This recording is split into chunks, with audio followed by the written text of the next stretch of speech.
बिस्मिल्लाहिर्रहमानिर्रहीम। अस्सलाम वालेकुम। कैसे हैं नाज़रीन? उम्मीद करता हूँ कि आप सब खैरियत से होंगे। मेरा नाम है मोहम्मद उस्मान। पिछली वीडियो में हमने 9th class math new book 2025 मश्क 1.3 मुकम्मल कर ली थी। आज के इस वीडियो में हम जायज़ा मश्क 1 जो है इसको हल करेंगे। सवाल नंबर 1 है, हर बयान के नीचे 4 जवाब दिए गए हैं, सही जवाब के गिर्द दायरा लगाएं। तो इसका जुज़ नंबर 1 है जी, जज़रुल मुरब्बा है 7 का। ठीक है जी, ये क्या है? तो 7 जो है ये मुकम्मल जज़रुल मुरब्बा नहीं है। तो इसके लिए क्या होगा, जज़र 7 अगर हम लिखते हैं तो ये आप देख सकते हैं कि ये इस तरह से वैल्यू दे रही है। तो ना तो ये मुख्ततम है और ना ये मतवाली है। तो ये क्या होगा कि ये हमारे पास गैर नातिक अदद कहलाएगा। जैसा कि हम पढ़ चुके हैं कि जिसमें हमारे पास ऐसी वैल्यू जो ना तो मुख्ततिम हो ना मतवाली हो, या ऐसी वैल्यू जिसका मुकम्मल जज़रुल मुरब्बा ना हो, या ऐसी वैल्यू जिसमें पाई और ई हो, तो वो हमारे पास क्या होंगी, वो हमारे पास गैर नातिक होंगी। तो वही बात अगले जुज़ में है जी, पाई और ई हैं, तो वही बात आ गई कि गैर नातिक अदाद हैं जी ये पाई और ई की वैल्यूज़। उसके बाद आ गया जी, अगर एन एक मुकम्मल मुरब्बा नहीं है, एन मुकम्मल मुरब्बा नहीं है तो जरूर एन जो है वो क्या होगा। तो अगर एन मुकम्मल मुरब्बा नहीं है तो इसका मतलब है कि वो गैर नातिक है। तो वो तो हमारे पास ना तो मतवाली होगा और ना ही वो गैर मुख्ततिम होगा। अगर मुकम्मल मुरब्बा है तो फिर तो ठीक है, लेकिन अगर मुकम्मल मुरब्बा नहीं है तो फिर कैसे उसका जज़रुल मुरब्बा हम ले सकते हैं? तो वो तो गैर नातिक है। उसके बाद आ गए जज़रुल मुरब्बा 3 का जमा जज़रुल मुरब्बा 5। तो वही बात आ गई जी, ना तो 3 का होता है ना 5 का होता है, दोनों में से एक भी आ जाता तो गैर नातिक था। ये तो दोनों ही गैर नातिक हैं, तो ये भी गैर नातिक आ जाएगा। उसके बाद आ जाएं जी पार्ट नंबर जुज़ नंबर 5 पे, x बराबर है x। ये खासियत क्या है जी? ये खासियत होती है अक्सी खासियत। ये हम पहले इस की बात कर भी चुके हैं कि x बराबर x जो है, x बिलोंग कर रहा है रियल नंबर से सब के लिए। तो x बराबर x खासियत क्या कहलाएगी, ये यहाँ से मैं आपको दिखा देता हूँ। तो ये आपने खासियत x की पढ़ी हुई है कि अगर a जो है वो बिलोंग करता है रैशनल नंबर रियल नंबर से, तो a बराबर a जो है वो अक्सी खासियत कहलाता है। तो a की जगह यहाँ पर x है, सो बाकी कोई ज़्यादा डिफरेंस तो है नहीं। तो ये जो है, ये एक x बराबर x जो है ये अक्सी खासियत कहलाता है। उसके बाद आ जाए जी, फ़र्ज़ करें a बड़ा है b से, b बड़ा है c से, तो a बड़ा होगा c से। a अगर b से बड़ा है और b c से बड़ा है तो a c से बड़ा होगा, जाहिर सी बात है। तो ये खासियत क्या कहलाती है? खासियत मुतादियत होती है। ये भी हमने यहाँ पर बात की थी। यहाँ पर ये आप देखें, ये रही खासियत मुतादियत। इसमें क्या कहा था कि a बड़ा होगा b से और b बड़ा होगा c से। तो a b से बड़ा है, b c से बड़ा है। इसका मतलब है कि c क्या है, छोटा है ना a से। a b से बड़ा, b c से बड़ा है, तो a c से भी बड़ा होगा। जैसे कि अगर 3 भाई हैं, एक भाई जो है वो दूसरे से बड़ा है और दूसरा जो है वो तीसरे से बड़ा है, तो तीसरा जो है वो फिर पहले से छोटा ही होगा ना। तो जैसे फ़र्ज़ करें कि अगर आप 3 भाई हैं, एक की एज है 5 साल, एक की एज है 3 साल, और एक की एज है, चले हम क्या क्या कहते हैं जी, 1 साल। 3 भाई हैं।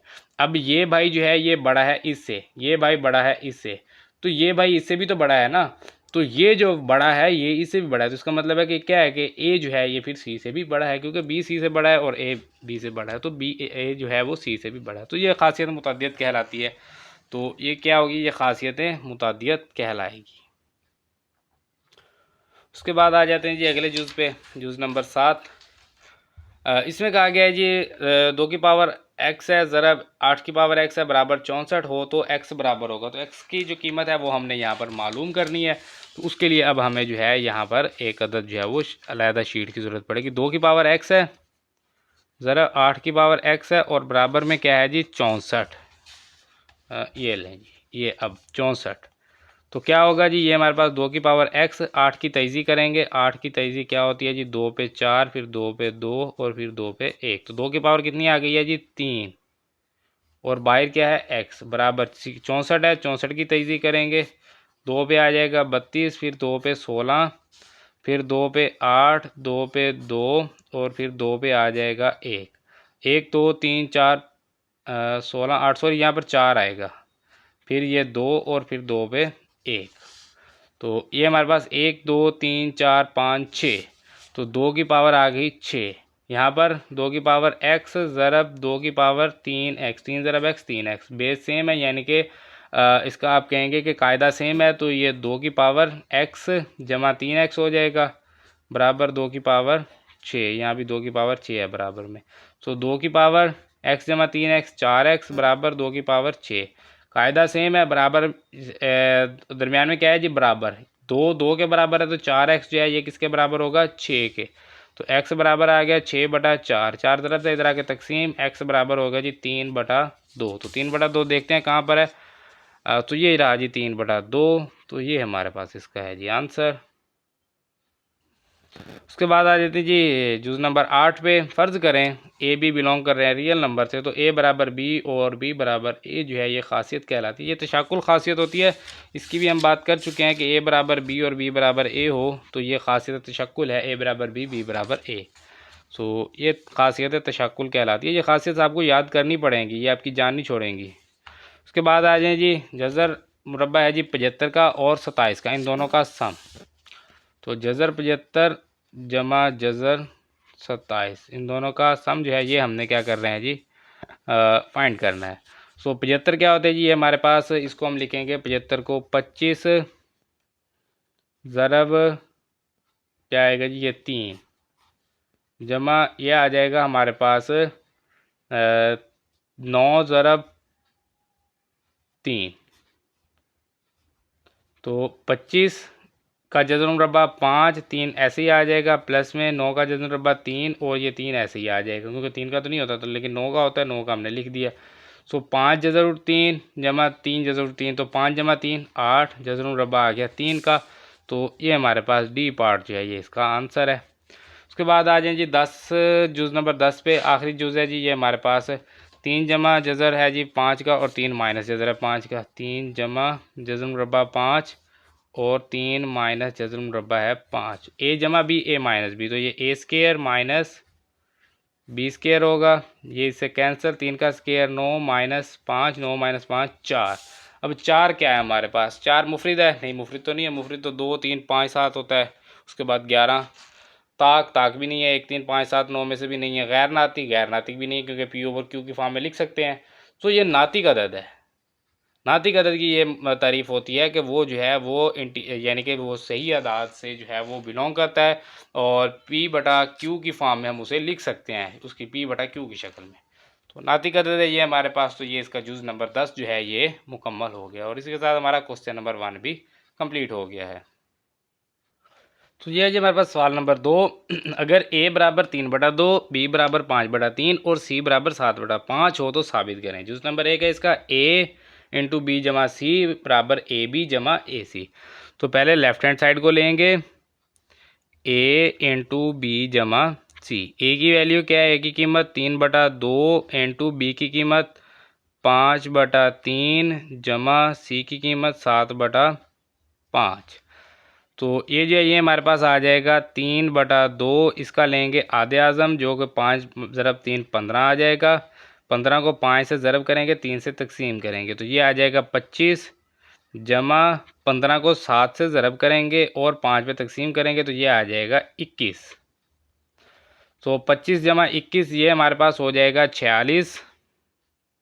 3 को 3 एकम 3, 5 3 15, तो ये हमारे पास 46/5 और बाहर क्या है हमारे पास 1/2। 46 को 2 पे तकसीम करेंगे तो ये आ जाएगा 23/5। ये क्या है, ये हमारे पास लेफ़्ट हैंड साइड। उसके बाद राइट हैंड साइड को हल करेंगे। राइट हैंड साइड जो है ये हमारे पास ए बी जमा ए सी है।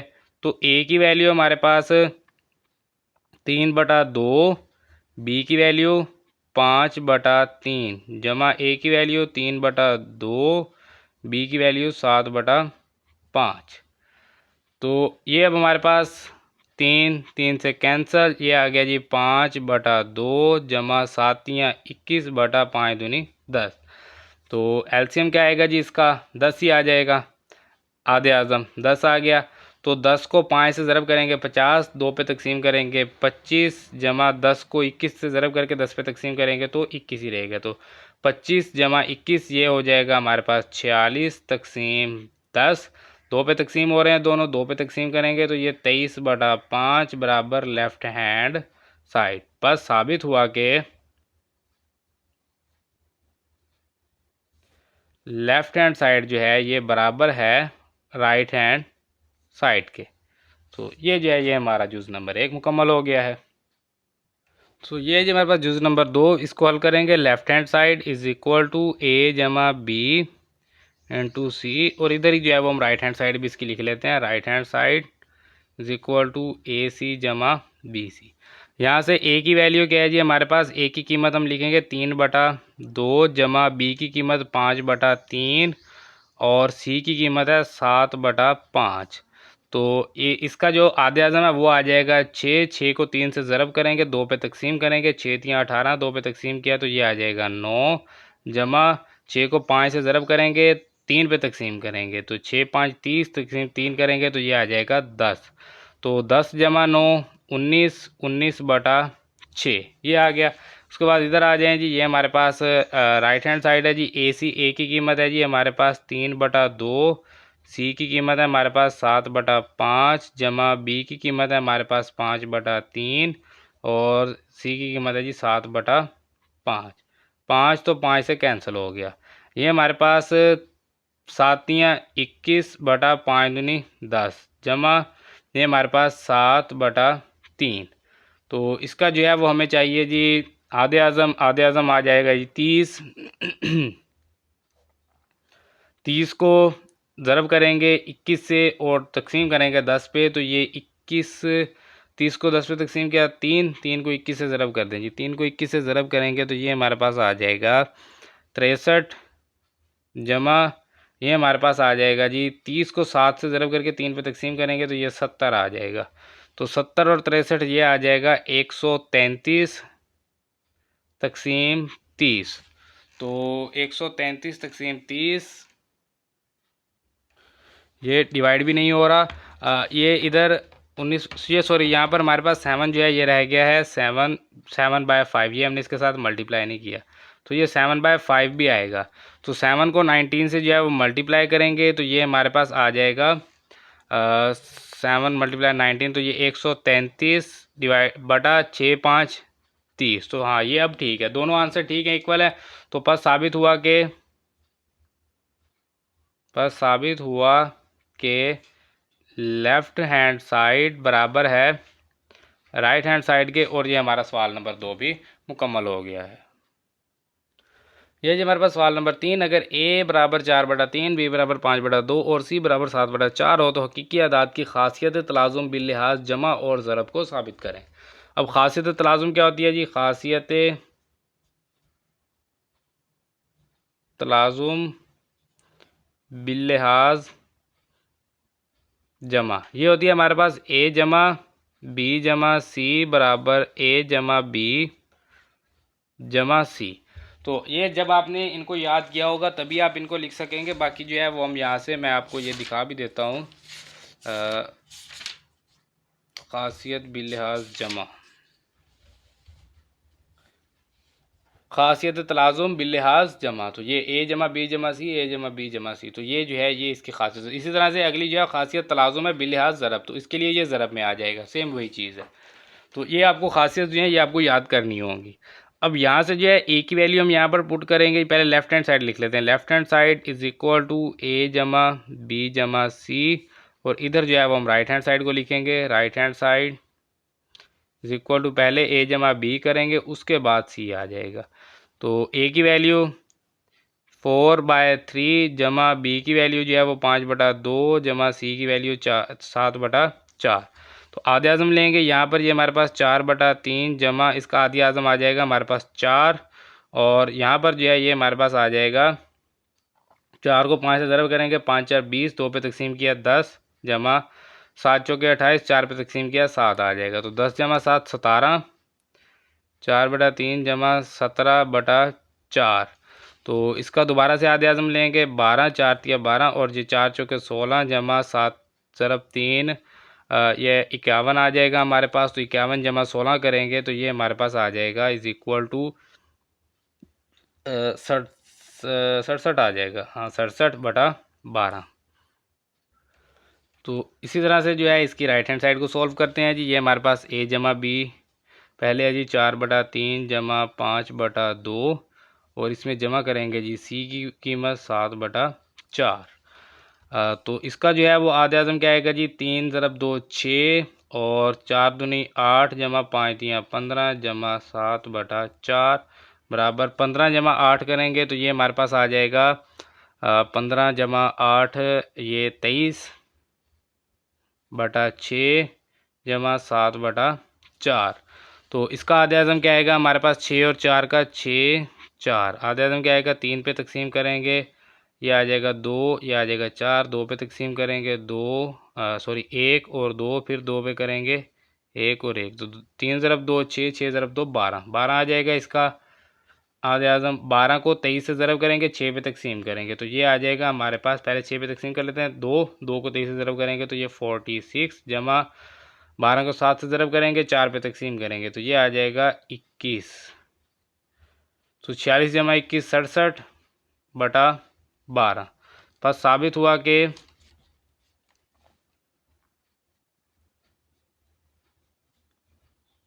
LHS इज़ इक्वल टू बराबर है RHS के। तो ये जो है ये हमारे पास खासियत तलाज़ुम बिलियाज जमा थी। उसके बाद हमने इसी क्वेश्चन में इसी सवाल में खासियत तलाज़ुम बिलिहाज ज़रब, तो ज़रब के लिए भी उसी तरह ए पहले BC ब्रैकेट में फिर AB ब्रैकेट में और C बाहर आ जाएगा। तो ए की कीमत क्या है जी हमारे पास left hand side is equal to A into BC और इधर आ जाएगी जी right hand side is equal to AB into C। A की कीमत यहाँ पर पुट करेंगे 4/3 इंटू बी की कीमत 5/2 ज़रब C की कीमत 7/4। तो ये हमारे पास 4/3 ज़रब 5 ज़रब 7 35/4 ज़रब 2 8। तो ये 4 एकम 4 4 दूनी 8 आ जाएगा। ये हमारे पास आ गया 35/3 ज़रब 2 6 रह जाएगा। राइट हैंड साइड को भी इसी तरह से सॉल्व करेंगे 4/3 ज़रब 5/2 और ज़रब C है हमारे पास 7/4। तो यहाँ से जो है फिर सेम उसी तरह से ये हमारे पास आ जाएगा जी 2 एकम 2 2 दूनी 4 तो 5 ज़रब 2 10/3 ज़रब 7/4। तो 2 पे तकसीम करेंगे 2 और ये आ जाएगा 5 तो 5 ज़रब 7 35/3 ज़रब 2 6। तो ये भी आप देख सकते हैं दोनों इक्वल हैं जी। तो बस साबित हुआ कि लेफ़्ट हैंड साइड जो है ये बराबर है राइट हैंड साइड के। यही हमने साबित करना था। हमें कहा गया था ना कि साबित करें तो वो हमने साबित कर दिया है। दोनों में हमें कहा गया था साबित करें तो दोनों में हमने साबित कर दिया है। तो ये जो है ये हमारा सवाल नंबर 3 जो है ये भी मुकम्मल हो गया है। नंदिया जी हमारे पास सवाल नंबर 4 क्या सिफर यानी ज़ीरो एक नातिक अदद है वजाहत करें। तो क्या ज़ीरो नातिक अदद है तो बिल्कुल ज़ीरो नातिक अदद है। जी हाँ सिफर नातिक अदद है क्योंकि हम जानते हैं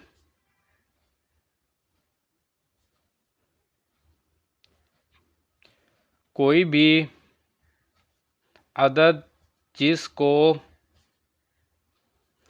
P/Q की शक्ल में लिखा जा सके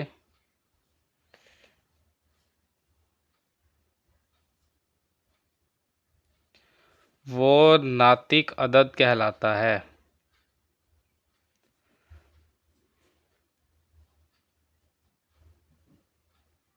इस सूरत में हम Q को तो ज़ीरो या सिफर नहीं कर सकते लेकिन अगर P को सिफर कर दिया जाए तो जवाब हमेशा सिफर ही आएगा। मिसाल के तौर पर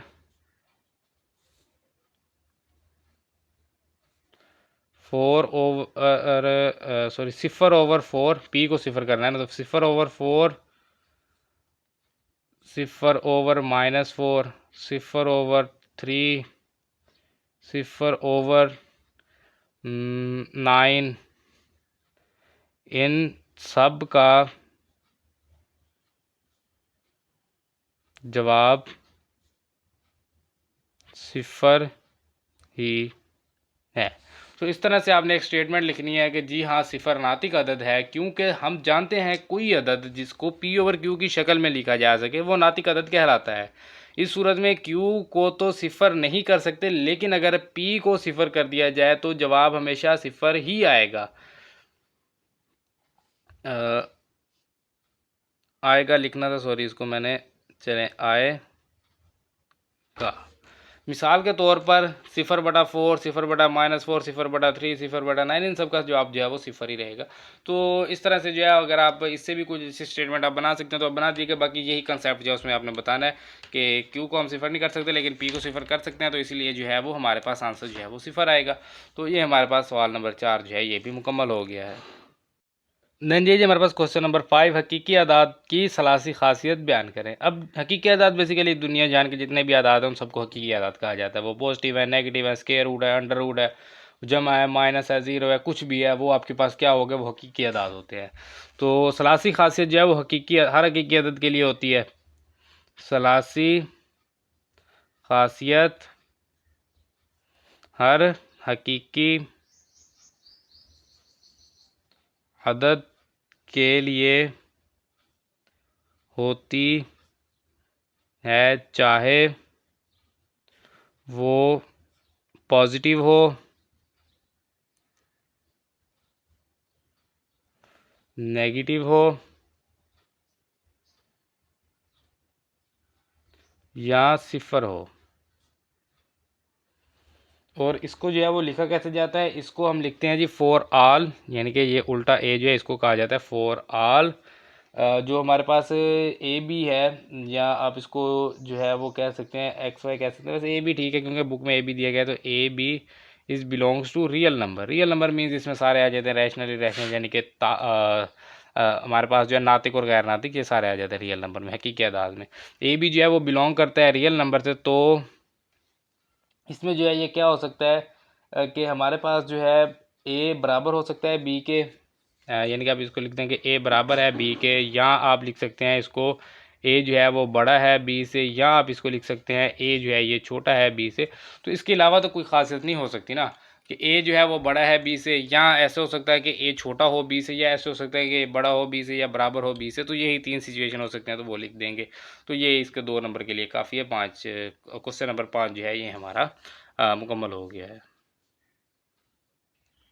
ये जी हमारे पास सवाल नंबर 6, 4 और 5 के दरमियान 2 नातिक अदाद मालूम करें। तो पहले भी हम मशक नंबर 1/1 में हम इसको पहले कर चुके हैं, आखिरी सवाल था हमारे पास।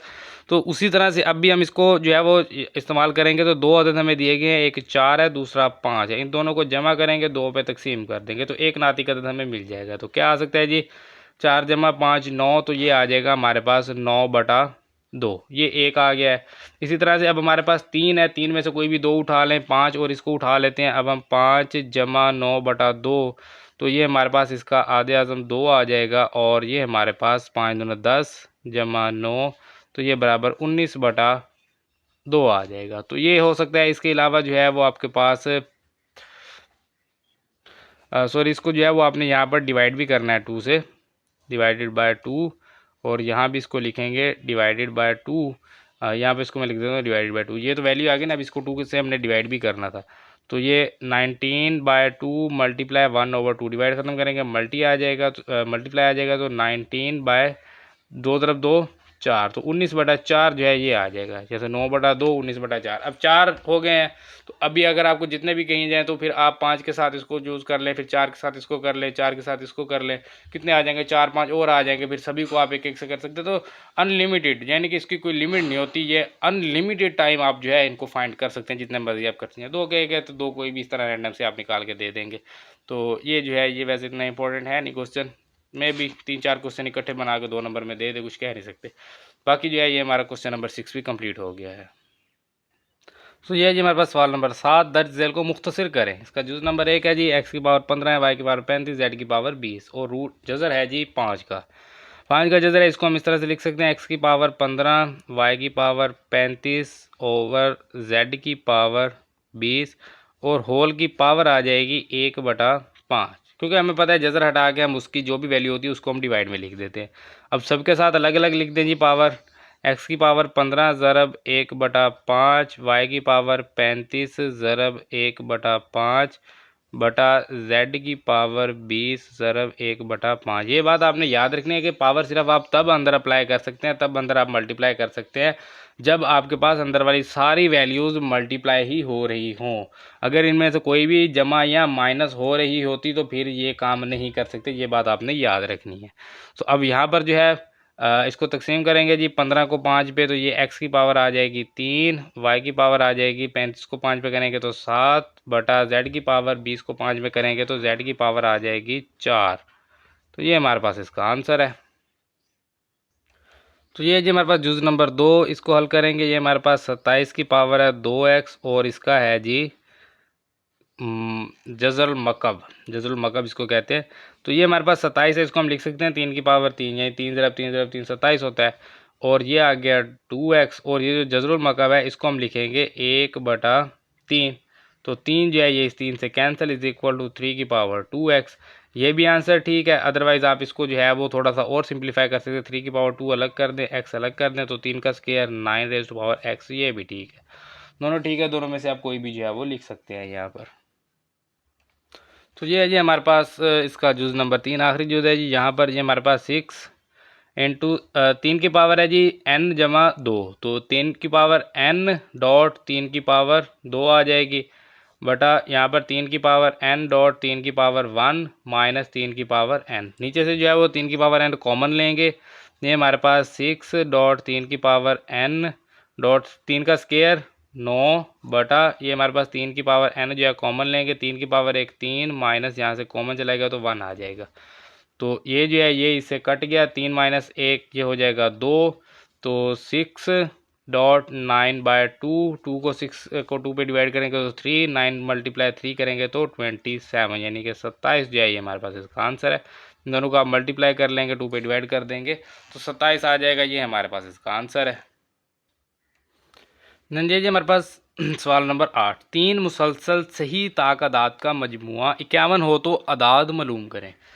अब इसमें एक बात तो ये समझ लेंगे, उसने कहा है कि ताकदात कौन से होते हैं, 1 3 5 7 9 11 अप टू 100। अब इसमें कुछ स्टूडेंट पता है गलती क्या करते हैं, वो यहाँ पर लिखते हैं जी फ़र्ज करें कि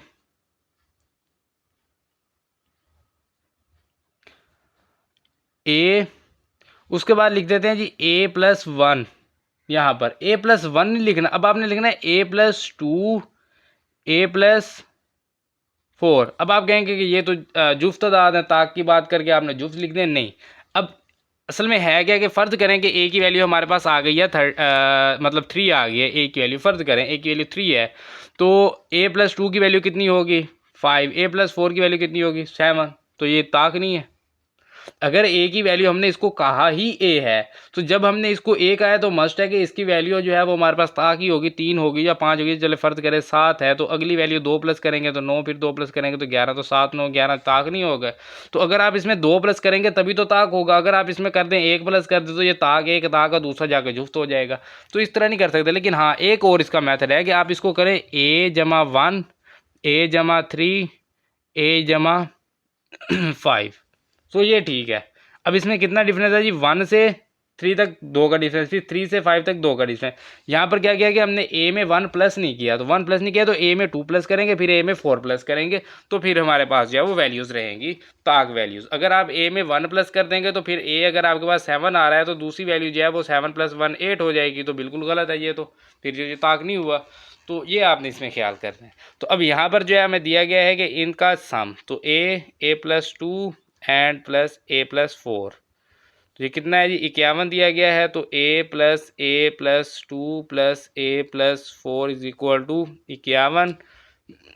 यहाँ पर लिख लेंगे 3 मुसलसल सही अदाद हैं, मुसलसल सही ताक आदाद तो ए तो कितना हो गया 3A जमा 6 बराबर 51, 3A बराबर 51 माइनस 6, तो ये 3A बराबर 45, ए बराबर 45/3, तो ए बराबर आ जाएगा हमारे पास 15। तो ए बराबर आ गया हमारे पास 15। तो दूसरे जो हमारे पास आदात थे, एक था a+2, तो ये कितना आ जाएगा 15 जमा 2 बराबर 17। इसी तरह से था a+4, तो ये 15 जमा 4 बराबर 19। तो तीन मुसलसल अदाद कौन से हैं जी?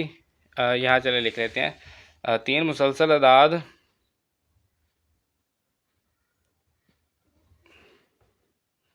सही ताक आदाद 15, 17, 19 हैं। इसके अलावा अगर आप जो है a+1, a+3, a+5 करेंगे ना, तो फिर भी आपके पास हो जाएगा। कैसे कि यहाँ पर चले इसको मैं प्लस कर देता हूँ और बराबर में क्या है 51, तो a जमा a 3a हो जाएगा। 5 जमा 3 8, 8 और 1 9, तो 51 माइनस 9। a बराबर 51 में से 9 माइनस करेंगे तो 42/3, तो a बराबर आ जाएगा हमारे पास 14। अब a बराबर आ गया है 14, तो 14 में 1 प्लस करेंगे, 14 में 3 प्लस करेंगे, 14 में 5 प्लस करेंगे, तो क्या आएगा आपके पास 15, 17, 19। तो दोनों मेथड ठीक है, दोनों में से आप कुछ भी जो है वो लिख सकते हैं। तो ये जो है ये हमारा सवाल नंबर 8 जो है ये भी मुकम्मल हो गया है। तो ये है जी हमारे पास सवाल नंबर 9। अब्दुल्ला ने 96 गेंदें उठाईं और उन्हें 2 टोकरियों में रखा। एक टोकरी में दूसरी टोकरी के मुकाबले में 28 गेंदें ज़्यादा हैं। हर टोकरी में कितनी गेंदें? तो टोटल गेंदें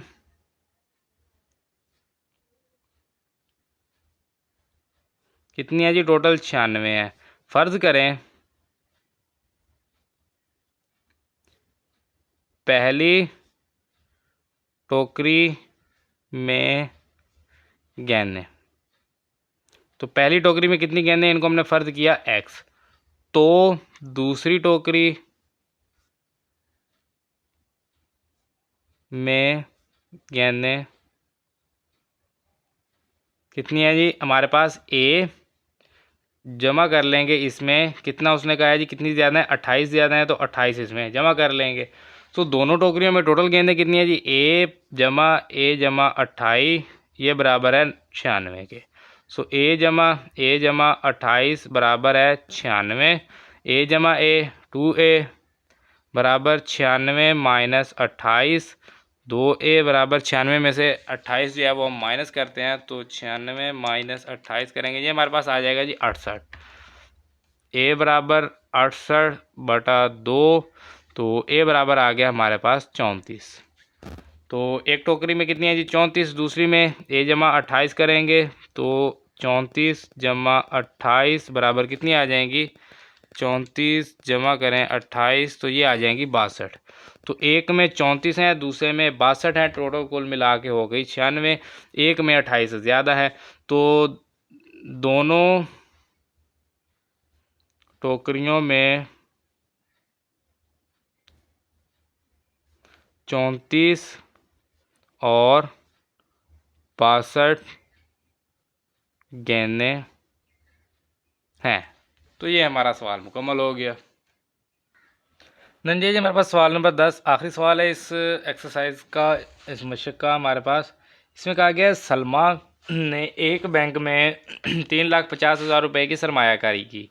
जो सादा मुनाफा, अब सादा मुनाफा पहले जो हमने एक सवाल किया था ना पिछली मशक में, उसमें सादा मुनाफा नहीं था, उसमें मुनाफा कहा गया था हमें। इसमें सादा मुनाफा, सादा मुनाफा ये होता है कि इसमें एक साल पर जो आपको मिले हैं ना, यानी कि आपकी असल रकम है 3,50,000, एक साल के बाद आपको इसमें से कुछ जो है वो प्रॉफिट आपको हो गया, फ़र्ज़ करें आपको 20,000 हो गया या 25,000 हो गया, जितना भी हुआ प्रॉफिट, तो उसमें वो इसमें शामिल नहीं होगा। चाहे आपने 50 साल पैसे रखे हुए ना, तो आपको जो मुनाफा मिलेगा वो इसी रकम के ऊपर मिलेगा। इससे ऊपर चाहे आपकी 50 लाख भी हो जाए ना, उसके ऊपर आपको मुनाफा नहीं मिलने वाला। तो ये होती है सादा मुनाफा। इसको बिल्कुल सादा, इसको फाइंड करना बिल्कुल सादा है जी।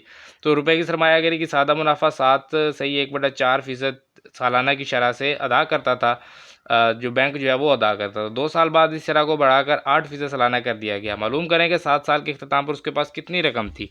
तो सबसे पहले तो हम ये देखते हैं कि उसकी जो असल रकम है, यानी कि कुल रकम कितनी है जी? 3,50,000 हज़ार। उसके बाद मुनाफा, इसको आप प्राइस कह लें, प्राइस। उसके बाद आ जाते हैं जी मुनाफा, मुनाफे को आप कह लेंगे रेट। रेट क्या है जी 7 से 1/4%। उसके बाद आ जाते हैं जी टाइम, वक्त।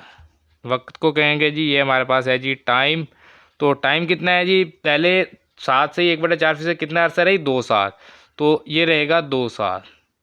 तो इसके लिए जो फार्मूला होगा वो जो हमारे पास कुलिया होगा ये हमारे पास मुनाफे का, तो इसको हम लिखेंगे जी मुनाफा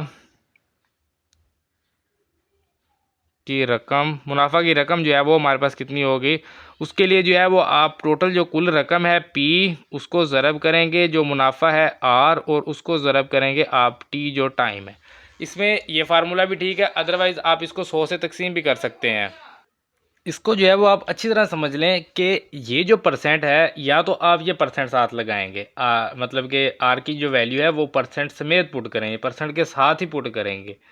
या आप इसको ऐसा कर सकते हैं कि आप जो है वो इसको जो है वो आप 100 से डिवाइड कर दें, तो फिर आप परसेंट के बगैर पुट कर दें। जैसे मैं चलें इसको मैं लिख देता हूँ 100, यहाँ पर डिवाइड लिख दिया मैंने 100, तो ये फार्मूला है। तो यहाँ पर जो है अब प्राइस कितनी है, 3,50,000, ठीक है। और मल्टीप्लाई रेट कितना है जी, 7 से ही 1/4।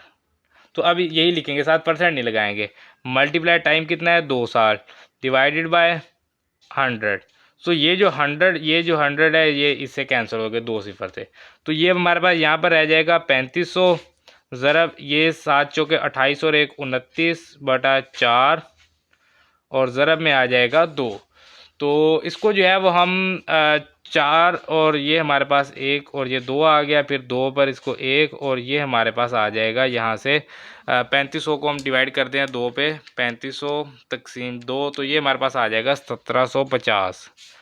1750 को ज़रब कर दें 29 से, तो ये 50,750 आ जाएगा, 50,750। तो अब ये जो 50,750 है ये आंसर नहीं है, क्योंकि ये क्या है, हमने अभी 2 साल का जो मुनाफा है वो अभी हमने काउंट किया है, 2 साल का मुनाफा हो गया।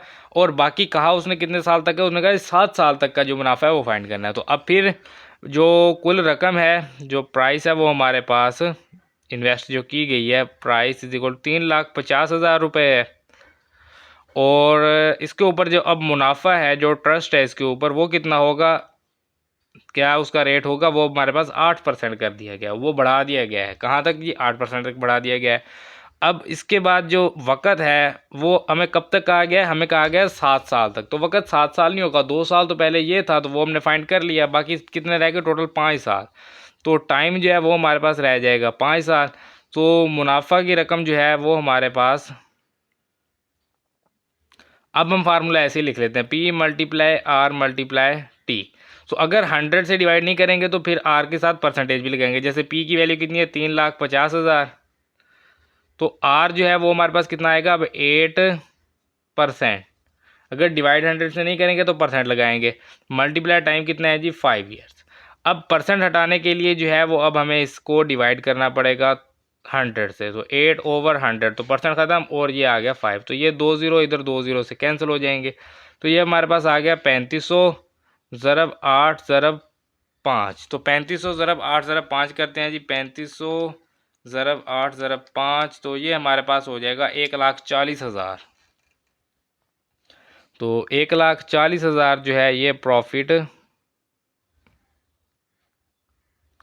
उसे हुआ 5 सालों में सलमा को। तो 1,40,000 ये है। तो टोटल प्रॉफिट जो है, टोटल मुनाफा जो है वो हमारे पास, टोटल मुनाफा पहले कितना हुआ था, 50,750 2 सालों में, और अगले जो 5 साल है उसमें 1,40,000। तो इन दोनों को करेंगे प्लस, तो 1,40 और 50 ये हो जाएगा 1,90,750। तो 1,90,750 जो है ये जो है ये हमारे पास 1,90,750 ये टोटल मुनाफा है। अब हमें क्या कहा गया, हमें ये कहा गया 7 साल के इख्तिताम पर उसके पास कितनी रकम थी, कितनी रकम पूछा गया है। सो टोटल रकम 7 साल बाद,